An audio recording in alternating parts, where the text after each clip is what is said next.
Good morning, good afternoon, good whatever. Wherever you are, it's a great day. Welcome, everyone. I'm so glad you're here to the Breaking Free Show.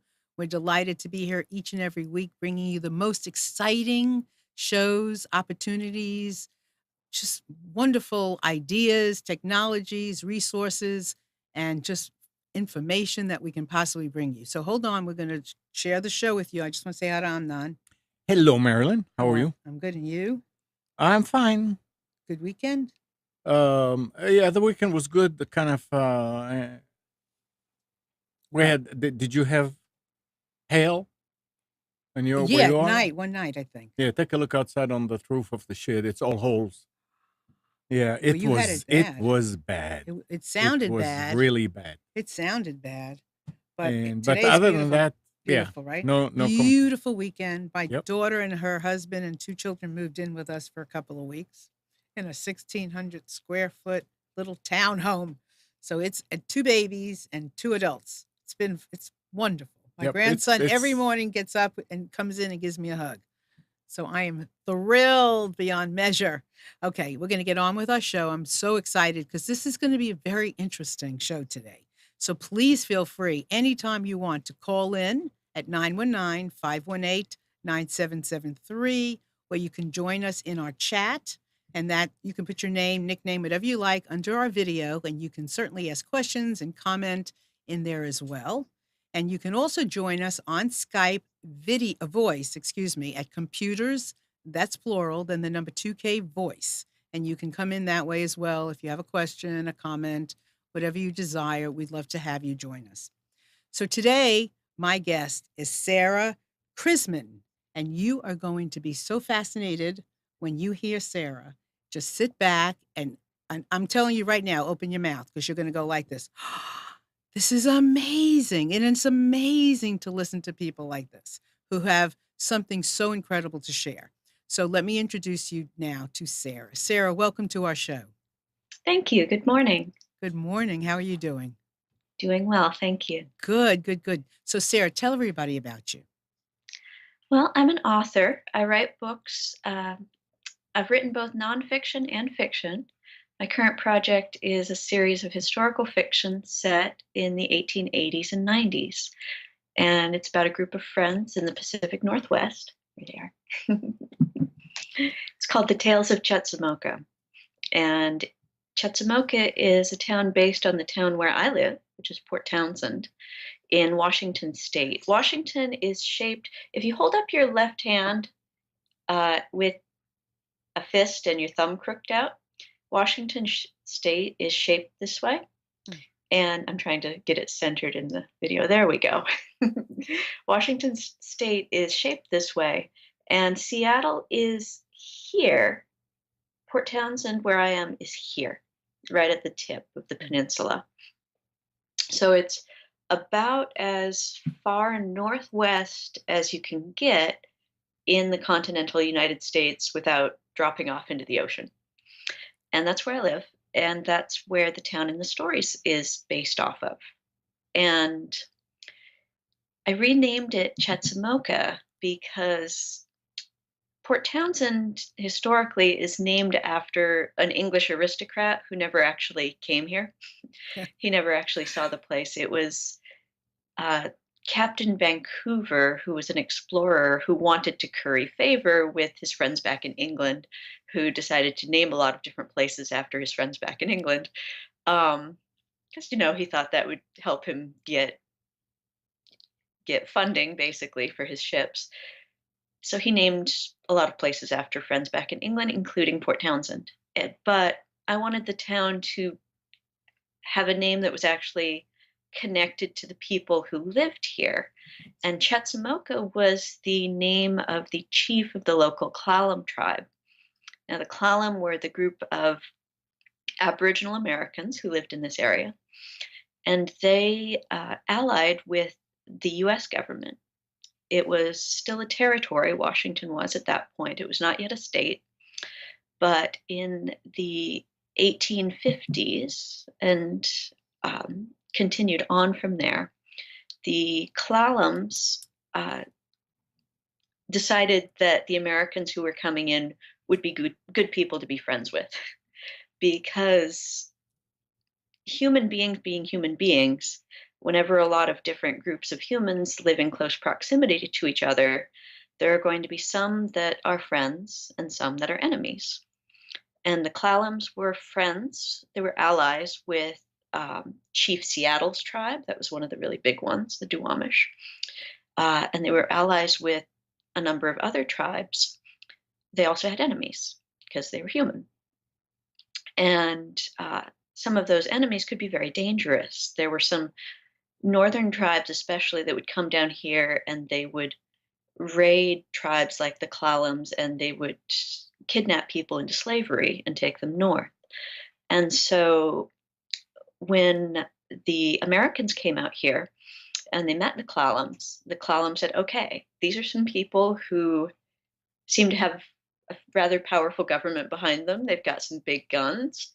They're friends with the tribes we're already friends with, so let's be friends with them too, basically. Mhm. And that's what allowed a settlement to take place here. It's what allowed Port Townsend to develop, was the fact that they had these friendships with the Clallam. It would have been much harder if the Clallam hadn't decided to help them. And Chief Chetzemunko was the leader of the Clallam, and that's why I renamed the town after him. And then the stories take place in the 1880s and 1890s, and they are when the town has moved past those early settlement days, and it's gone beyond just a settlement in the wilderness, and it's more of a built up civilization.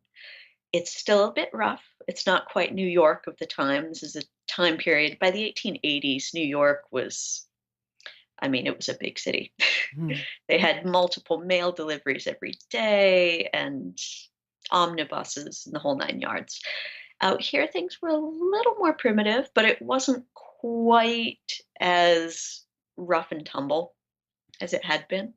And so, the really fun thing about setting the books in the 1880s and 90s is that I get to showcase what a dynamic time the end of the Victorian era was. So, Sarah, so I just Mhm. want to mention to everyone that's listening, Sarah not doesn't just write about the Victorian time, but she lives it as well. So if you notice, she is a little darker, you know, than most of our guests would be because she's not sitting there with a bunch of bright lights. Just so you know that her setting is very different and the way Mhm. she writes. And there's so much to find out about the idiosyncrasies behind even how she writes.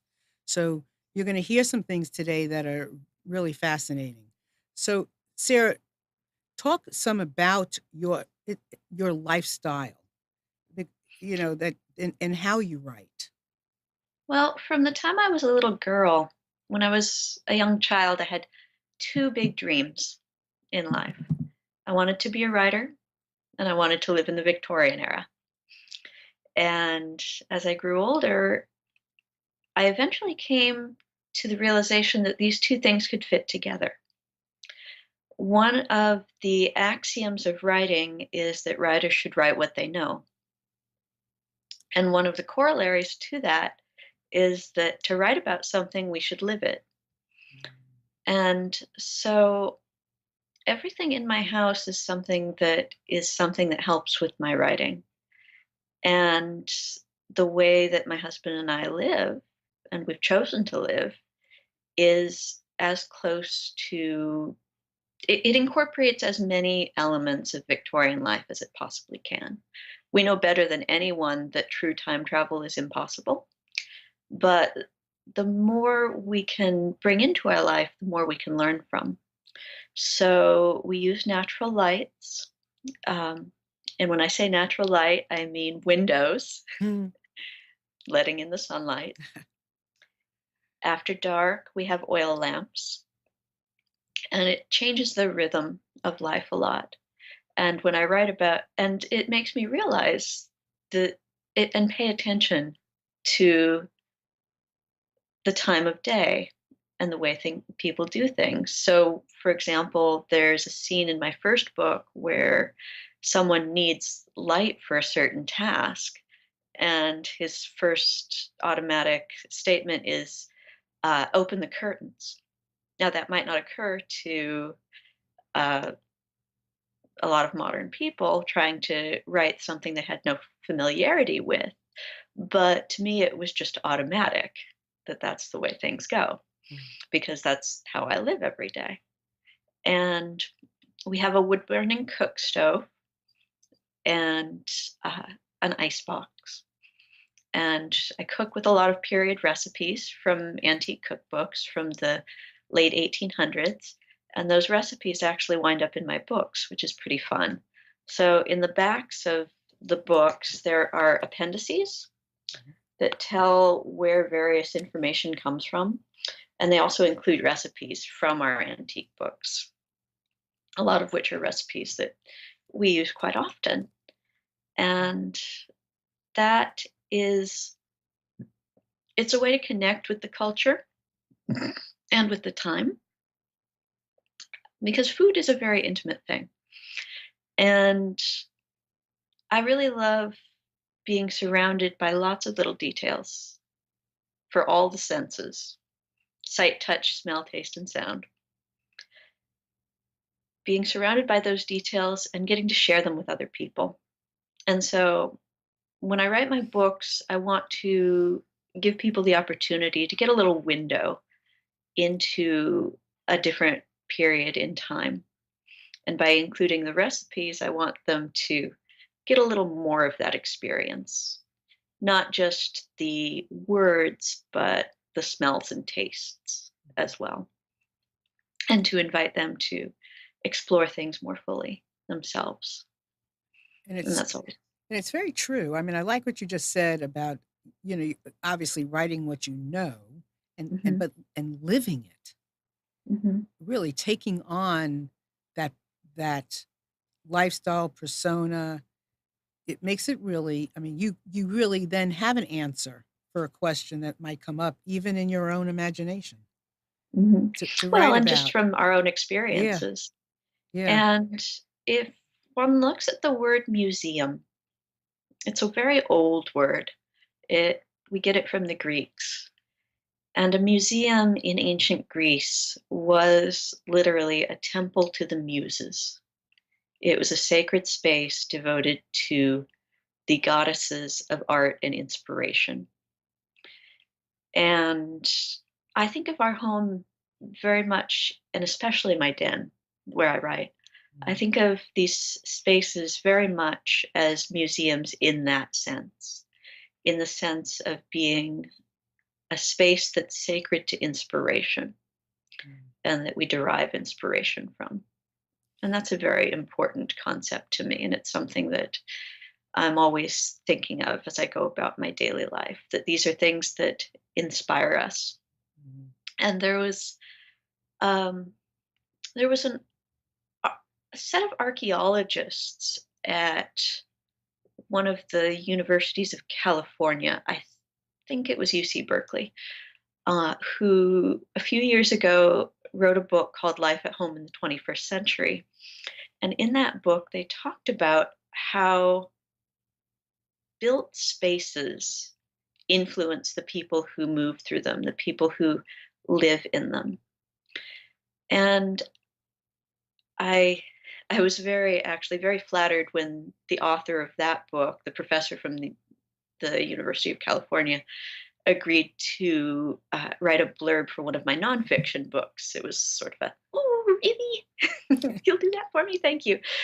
Because her book had been so interesting to me and so helpful, because she discusses just the deep impact that the spaces we move through have on people. And most people don't even think about it. It's a subconscious thing. And yet, it's a subconscious thing with a very deep influence. Well, subconscious, obviously, very deep. Mhm. um, our surroundings shape us. And not only is this something that was discussed in this academic work by a modern professor, but it is also something that the Victorians felt very strongly about. A lot of people I mean, I think most people, when they see anything from the Victorian era, one of the first things they'll notice is most of it tends to be very, very pretty. Mm. It tends to be decorated, and that's by design. There's no accident about that. And it was because the Victorians very strongly felt that elevating surroundings, beautiful surroundings, have an elevating influence on the human soul. That the things that we move, the spaces we move through every day, the things we interact with every day, have an influence on us. And I think anybody who has visited a different country has probably noticed that cultures are influenced by the spaces they live in.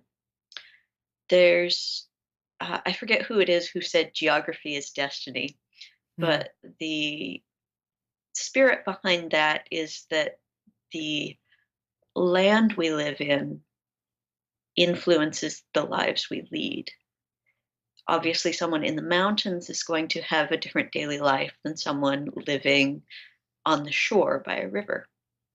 And so they have these influences on just our daily patterns, the way we do things, the way Mhm. we see the world. And beyond just landscape and geography, the human built spaces also have an influence as well.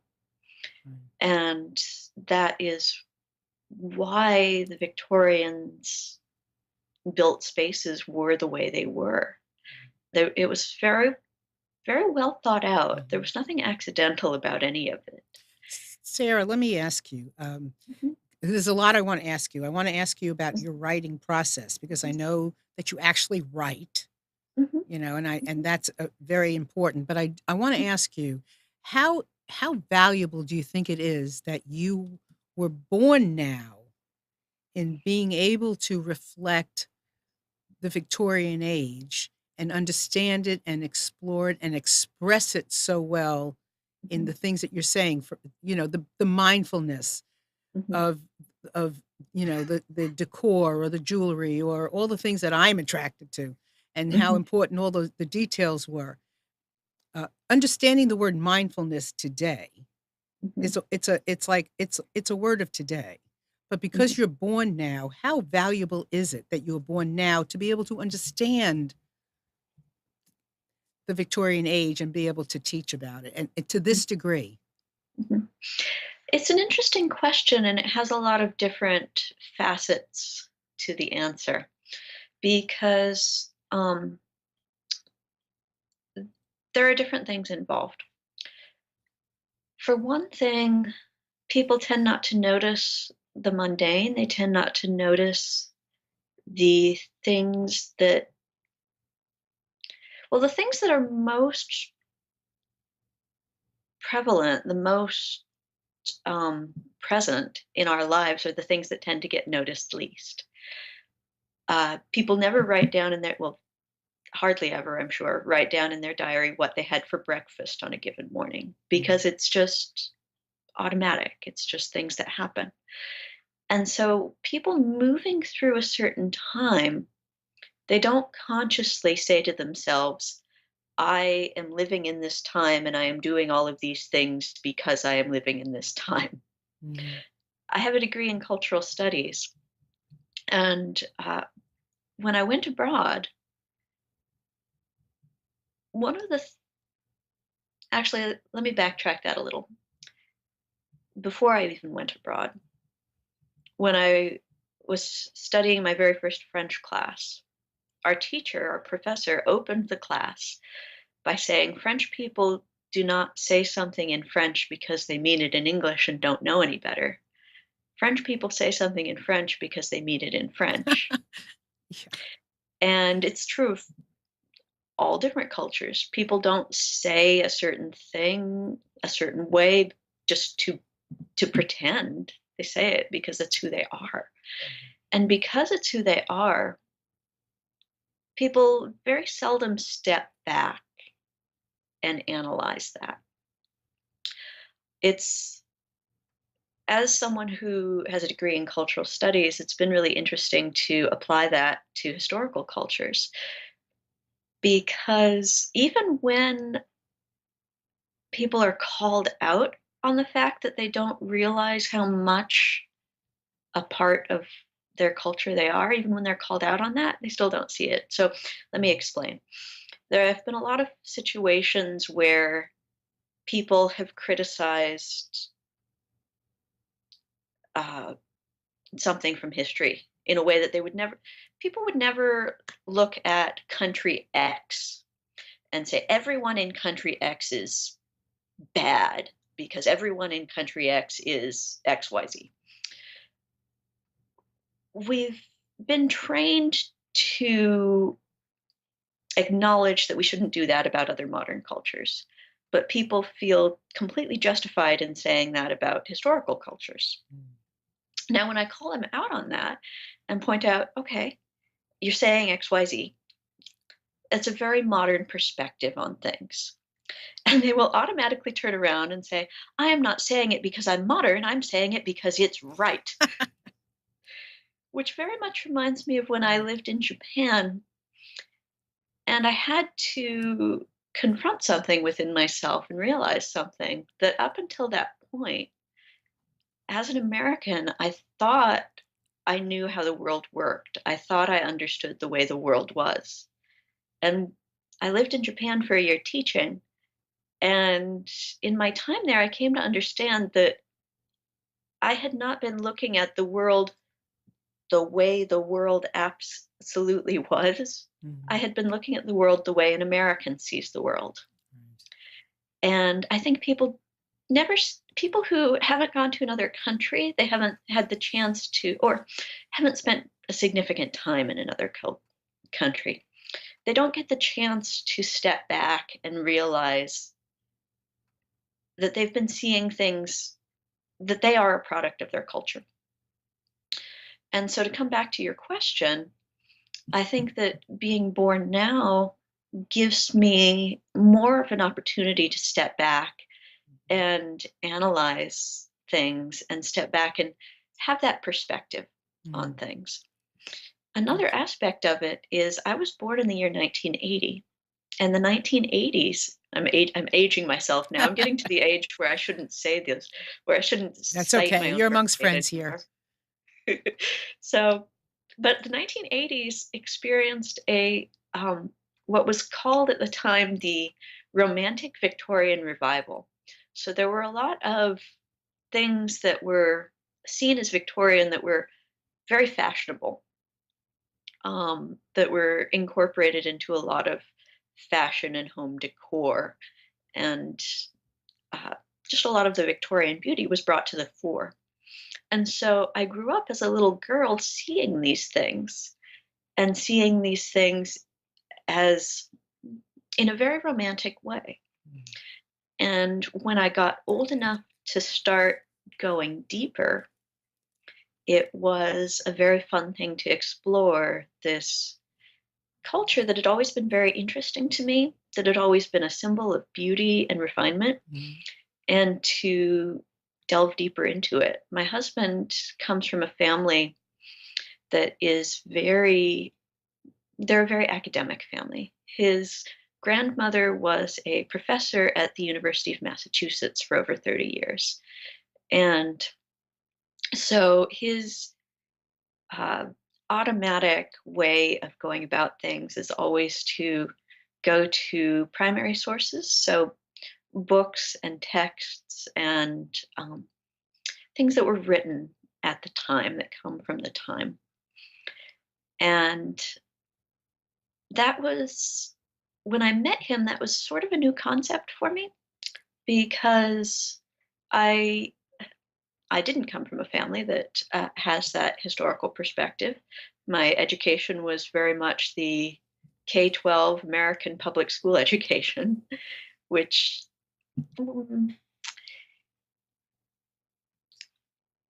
mostly what we were reading was primary sources, or sorry, secondary sources, were things written far after the fact. And so the idea that one could go back to the primary sources was sort of novel to me.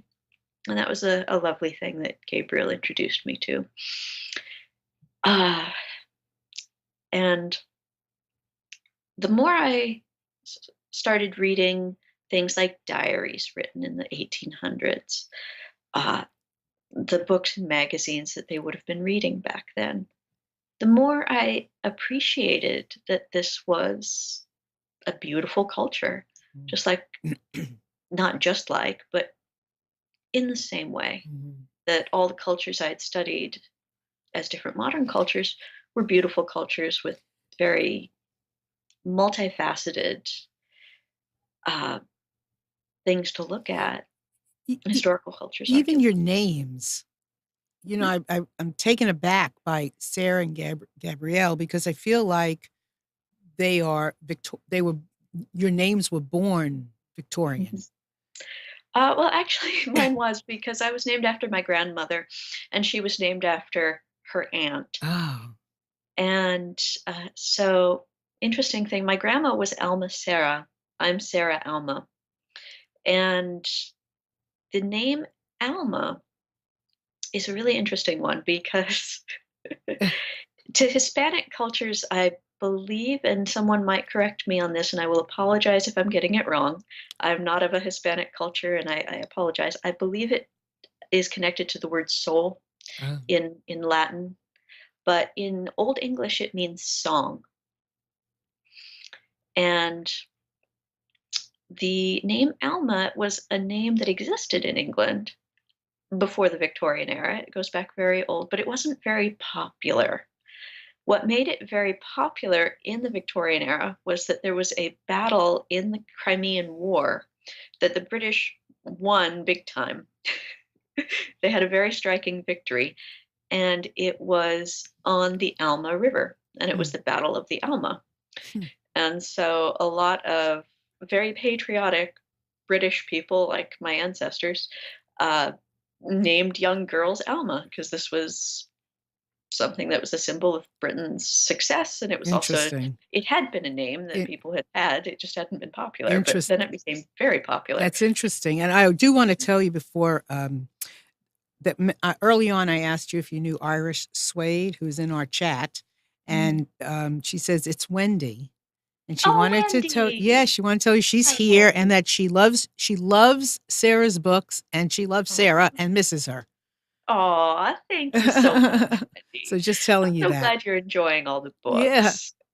Um, I so hope they remind you of the time I gave you the tour. I once you, gave her a yeah. Chetzemoka tour Oh, of what kind Port of Townsend. tour? Say that word again. Chetzemoka. Okay. Okay. It's the Yeah. the city Yeah. that I renamed Port Townsend Chetzemoka Right, in right, honor of right, the right, Kalamji. right. And I gave Wendy a tour of the town. So we went through and we saw all the different landmarks of all the places that show up in the stories. And Cool. that was really fun. I really enjoyed Cool. doing that for her. Well, she's here and she's Hi. loving you. So that's Uh, wonderful. mwah. Nyla on our chat is asking what your main source of information resource was of information. Mhm. Well, my main source of information is books.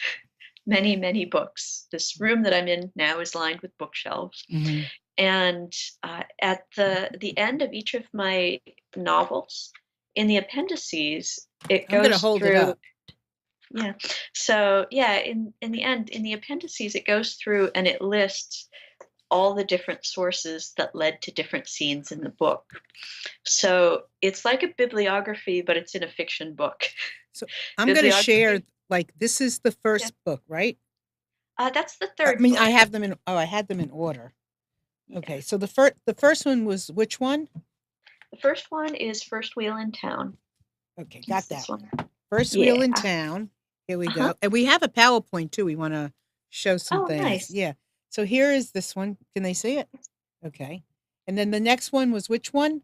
Next one is Love Will Find a Here Wheel. we got it. I'm in. Uh-huh. There we go. Yes.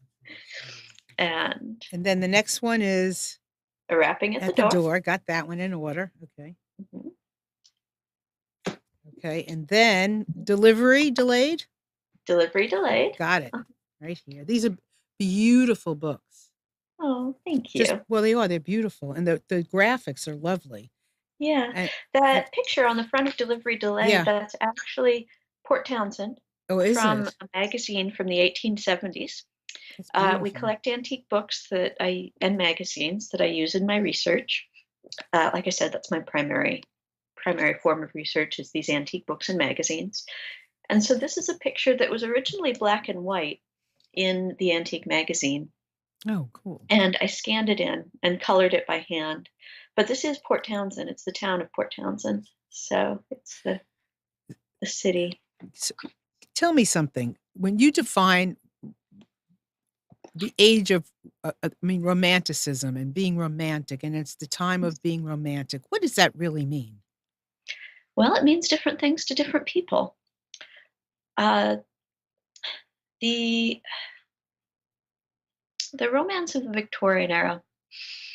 It was a time when people understood that men and women have different strengths. Hmm. That's a rather iconoclastic thing to say these days. It's rather a firebrand topic. Right. But if we take any two given people, whether it's a man and a woman or whether it's two men or two women, as human beings, they're going to have different strengths and different weaknesses.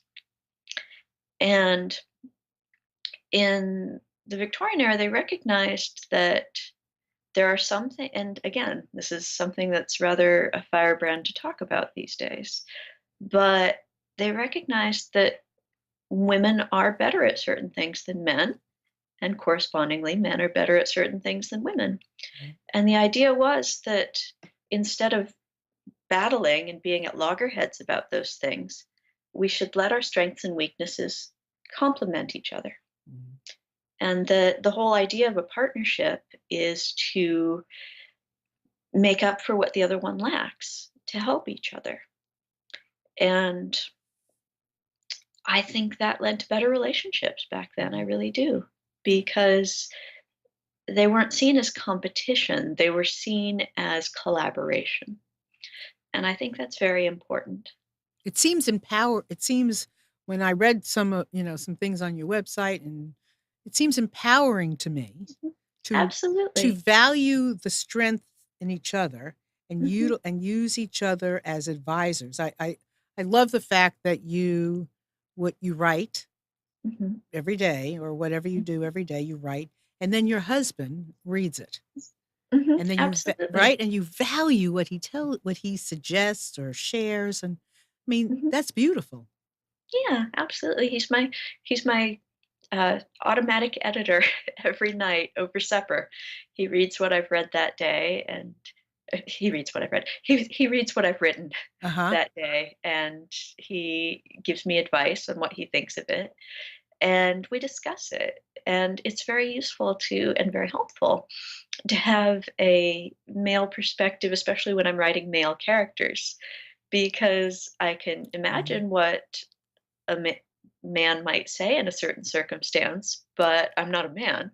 And Mhm. so to be able to have him tell me, well, what Jacob says in this scene, I think I might say it this way, or what Doc does here, it might be better to do it this way. Mhm. And of course, the female characters, I am a female, so I those are easier for me. But the interactions Right. also we get to discuss and talk about how things would go. Y- It was especially very helpful when I was writing a scene in the second book, when Love Will Find a Wheel, when two of the characters meet and Jacob has to, Addie has sprained her ankle, and Jacob has to carry her up to some place where the nurse McCoy can look at her. And I really didn't have any idea what a man would be thinking when he's just met this beautiful woman for the first time, and he is really attracted to her, but he doesn't want to embarrass himself. And a nurse has just asked him to pick up this beautiful woman and carry her somewhere. I had no idea really how exactly that would play out in a man's mind. I knew those very rough things about it, the basics, but it was very helpful to talk to my husband and ask, okay, So these are the basics of what's going on. But what is he actually thinking? What Uh, is the actual thought process in his head? And Gabriel was able to give me advice and able to say things. Well, like, first of all, he's wondering where to put his hands and knowing that he shouldn't put them where he wants to put them. mm. Oh, that's interesting. Yeah. Oh, yeah, that's very interesting because you do write in detail, Oh, yeah. and that Oh, would yeah. be a very interesting. I mean, you couldn't Mhm. leave that piece out. Right, exactly. Oh, how Exactly. that's very It's cool. important. Yeah, real important. Yeah. Yeah, that's And great. and yeah, I just love having Gabriel available to talk about all these things with. Mhm. And I think that working together on my books really helps our relationship as a couple too. And it's a very important aspect of that. Hmm. And every single thing in this house is something that we've given each other as an expression of our love for each other. And Mm. so not only are they ways we express our love for each other, but they are also these artifacts that help with my writing.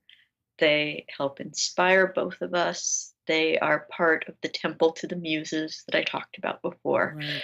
It is a lot of, there are a lot of very complicated things that go into this. It's not just one easy answer about anything. Do you, are there other I mean, are there other people who live a Victorian life as It's you just do? us. Just you? It's just us. But we're not, I've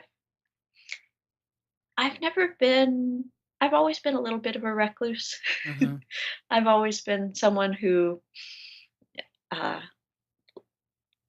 my books were always my best friends when I was growing up. Uh, and that's just how I've always been.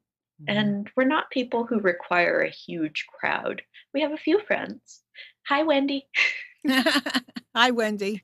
We have a few friends who are very precious to us. Mhm. Uh, but we're not the sort of people that require huge crowds or parties. It's just not who we are. We're not comfortable in crowds. Mhm. And so, yeah, we don't Mhm. need a whole.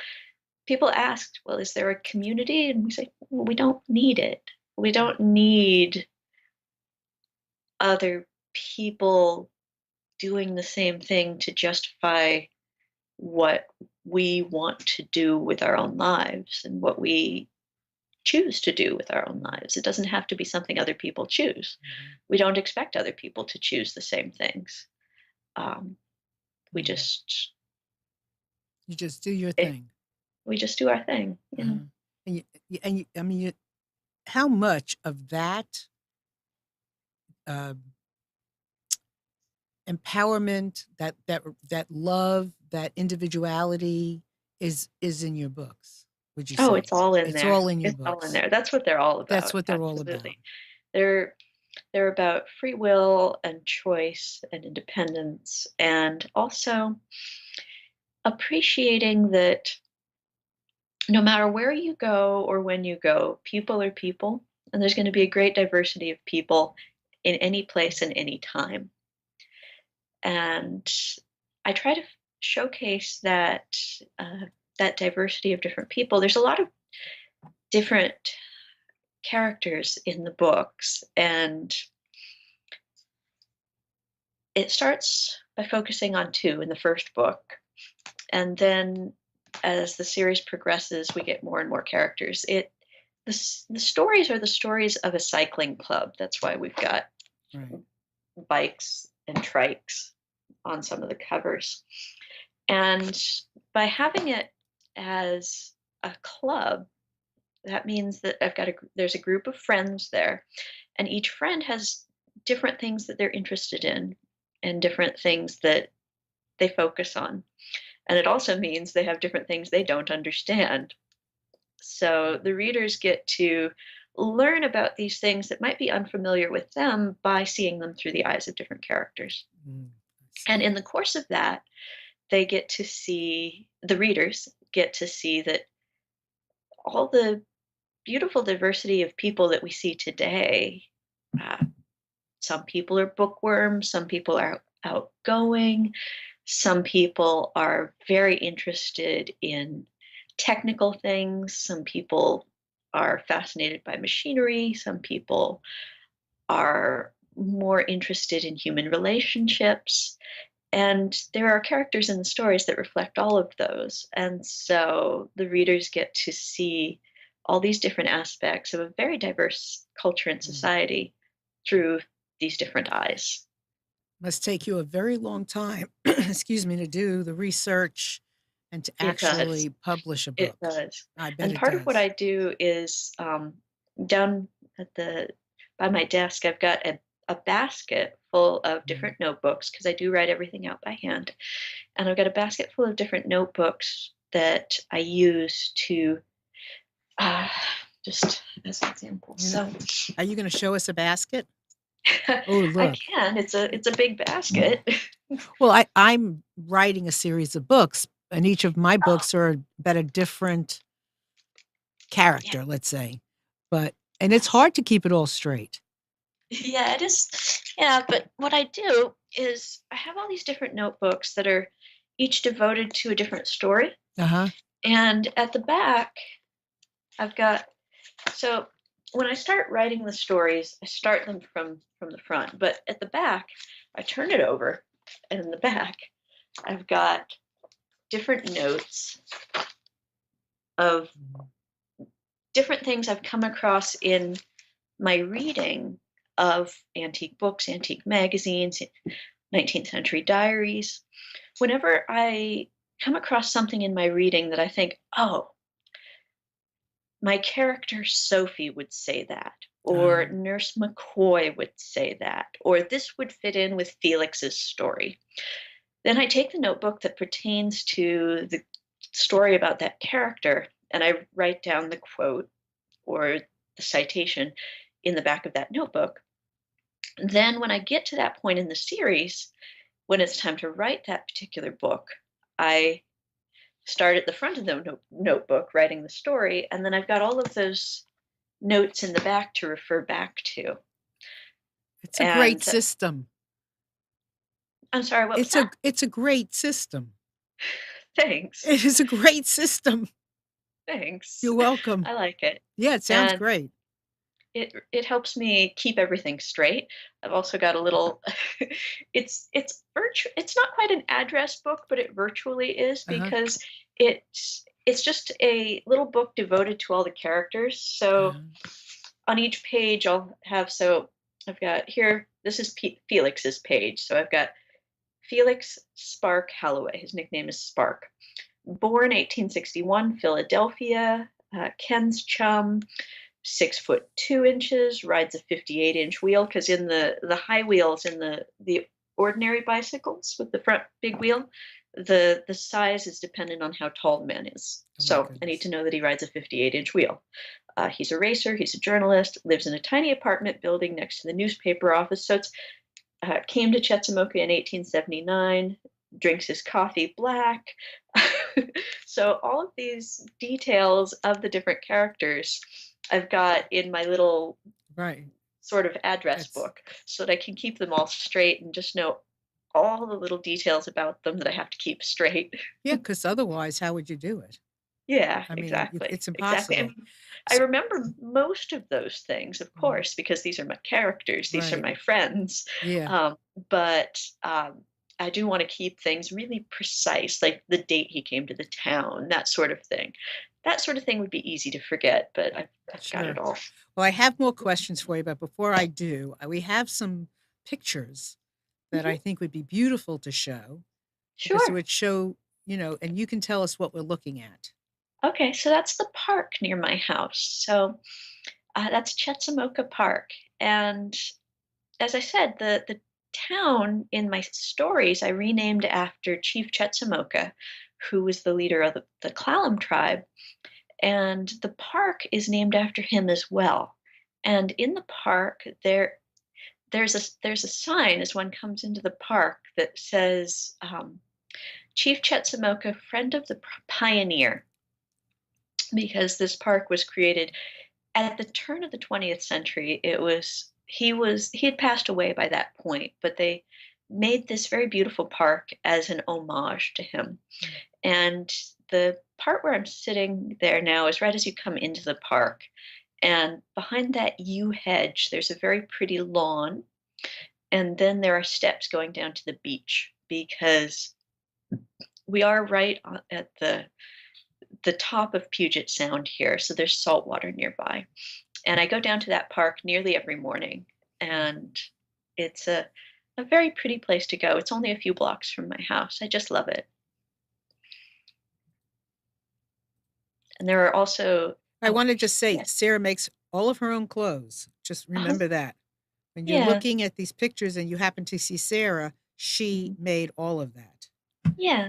I base them off of antique clothes that we collect. I make my own patterns. And so what we're seeing now are pictures of Doc and Kitty, two of my characters.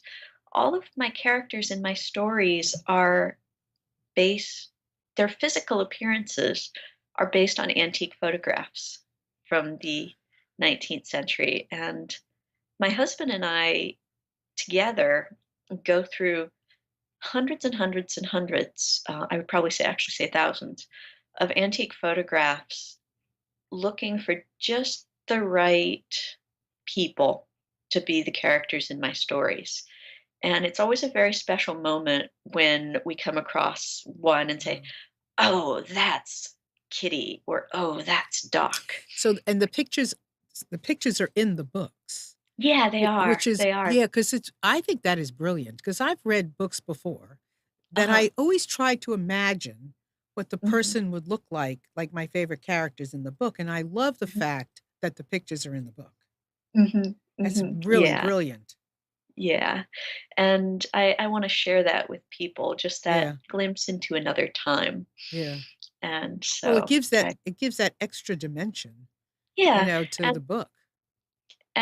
with some of them, it's always really fun to just try to intuit the Mhm. personalities Yeah. because there are the personalities that shine through in their photographs, even though they're very simple portrait photographs. There are still very subtle elements of their Mhm. personality that shine through. Right. Uh, and also in some of, oh, and there's me writing. I write everything out by hand. I've got a fountain pen, and I've also I when I'm at my desk, I use my fountain pen. When I'm at my in my rocking chair or on my chaise longue, I'm using a pencil so that I don't get ink all over my furniture. Um, but there have been some really interesting studies that the human brain actually works differently when writing things out by hand as opposed to typing things into a computer. And it's actually a different part of the brain that's engaged when we're reading something in a book versus reading it on a screen.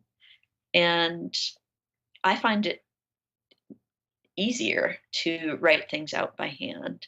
I find that my ideas flow better.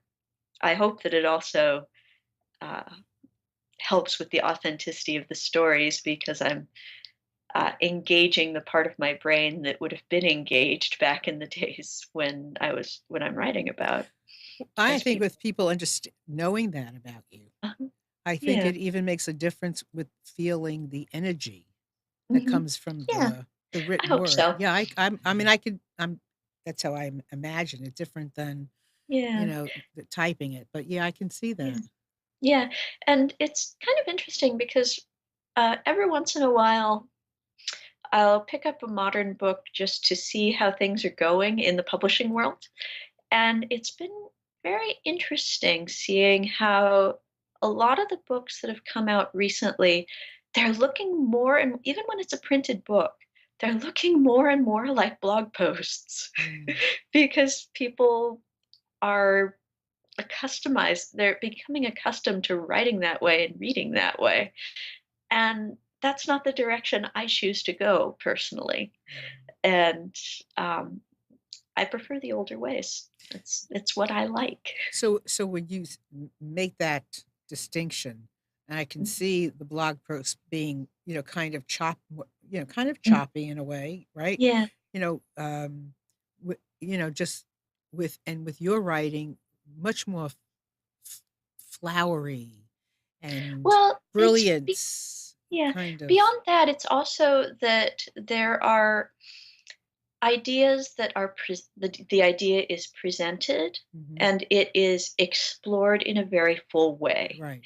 There are uh, I don't want to say arguments because they're not belligerent like arguments, but just a statement or an idea is presented, and then all of the different aspects of that idea are explored. Mhm. Whereas in the blog post Mhm. format, it tends to be what people refer to as TLDR, too long didn't read. So people Yeah. try to just do bullet point statements Right. without as much support as I like to use Right. in my Right. Right. writing. Right. Right. I Right. always like to support all the things that I say.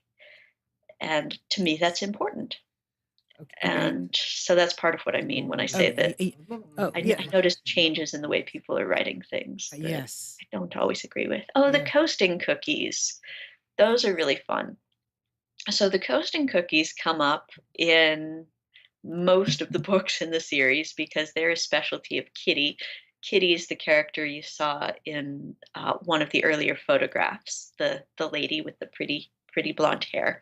She baked coasting cookies, which are a great favorite among all the friends in the series. Mhm. And because she bakes these so often, all the books where Kitty is baking these cookies and sharing them out to all the friends, there are recipes. There's a recipe for that, and the original recipe is from one of my antique cookbooks. I believe it's from the 1870s, and it's there in the books. And those two characters are Ken and Felix, who are always tussling over those cookies. They uh, are two chums who are very good friends, and they like to roughhouse a lot. So they're always tussling over the cookies as if they were tussling over a football on a gridiron, basically. And those two bikes behind them, they're both my husband's bikes. They're ordinary bicycles, and they are from the one with the red tire is an original. The other one is a replica. The original is from the 1880s, and that's an actual antique. The replica he rides more often just because it's not quite as fragile Mhm. as the antique. Gotcha. But his experiences riding these bicycles have been very useful for me writing the scenes where people are riding these bicycles Mhm. themselves because again I get to ask him, okay, what happens in situation A, and what happens in Mhm. situation B when you come to a hill, what are you going to do automatically? And so when the Yes. characters come to a hill, they get to do what Gabriel explains he does on a hill. So before we go on with the next one, because before you know it, we're going to be out of time. Please tell everyone where they can find your books Okay, and they're all on about your Amazon. website. Yes. Yeah, they're all on Amazon. If you ever happen to come to Port Townsend, they're also in the gift shop out at Fort Worden, which is the uh, Fort Worden is a beautiful state park. Its main claim to fame is that it's where the movie An Officer and a Gentleman was filmed. Uh-huh. Richard Gere's movie. Uh-huh. But the gift shop has these books. But everyone else, you can get them on Amazon. Okay. And if you want merchandise about the books, there's also Well, I have a bag. canvas bags. Yeah, I have a bag here. Yeah. She's showing. Oh, okay. So one of the one of the things in the stories is oh, there's my clock. See? There we go. Yes. There we go. So one of the things in the stories is that Jacob, one of the characters, has a bicycle and tricycle shop. So I thought it would be really fun to have an advertisement for his cycle shop Mhm. on some canvas bags, and those are available on Zazzle. Okay. Perfect. All right. And then Sarah's website has lots of information. Mhm. So that Yeah. in addition to her writing, the books, you'll find other additional information that is really interesting to see. So Mhm. we're almost out of time. So Mhm. before we go, Sarah, just in summing up, what would you like to say about, your books or a particular character or the theme, anything you want to say in summing up? Well, I think that if anyone is out there who has any interest at all in the Victorian era and the 19th century, I really hope that these books can give them a door to walk through to experience that world more fully than they may have done up until this point. Through the stories with the characters, through the recipes in the back, through the further resources in the backs of the books. I hope it just lets them, however briefly or for however long a time, I hope it lets them walk into a world that they've always wanted to visit.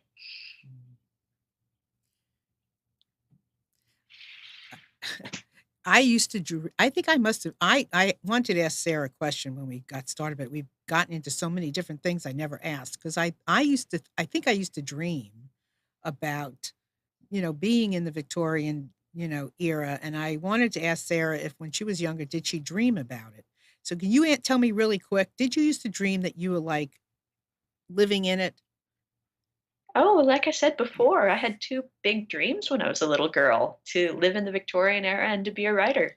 And now I get to do both. So And when I you just said love it. those were your dreams, was that an awake dream, or was that actually a sleep dream? Were you dreaming Both. while you were sleeping? Both. Both. I think that our dreams when we're asleep are just different manifestations of the Right, dreams we yearn for when we're awake. right. Well, Sarah, you've been fabulous. Well, thank you. You're so welcome. Thank you for bringing us closer Mm. to an era that I think mystifies us in many ways. And thank you for, sharing that your life with us and doing that. Last week we had a gentleman on who who is a Mark Twain. I mean, he came Mhm. in looking like Mark Twain, and it was fascinating all the things that he could teach us about Mark Twain. How fabulous is this? So this is great. But before you go, I just want to show you all. I have my books are up on Amazon as well. In Just One Afternoon, Listening to the Hearts of Men. In Just One Afternoon, Listening to the Hearts of Twins.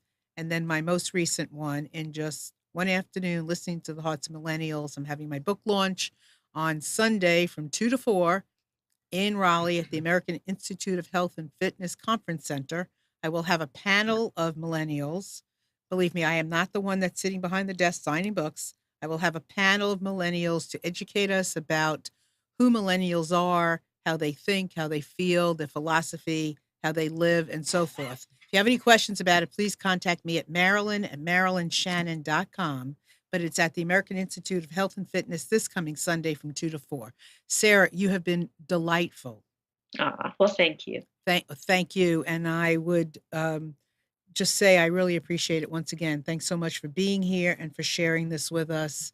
And thank you for the opportunity that I've had to kind of um, listen to this and going back and really appreciating it and being more mindful. Well, thank you. Thank Have a you. wonderful day. Yes, thank you. And thank you all so much for being here with us today. We look forward to being here with you next week. Have a wonderful, wonderful week.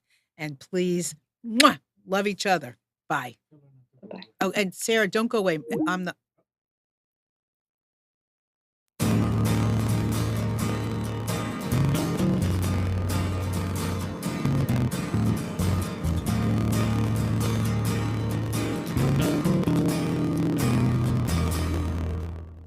You are tuned to the Nissan Communications Network.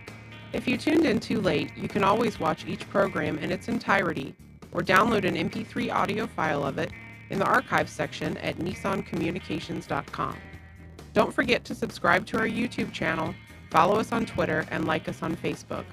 Sponsored by Telestream's Wirecast software, StreamingGear.com, Carolina Apparel, and DeltaForce.net.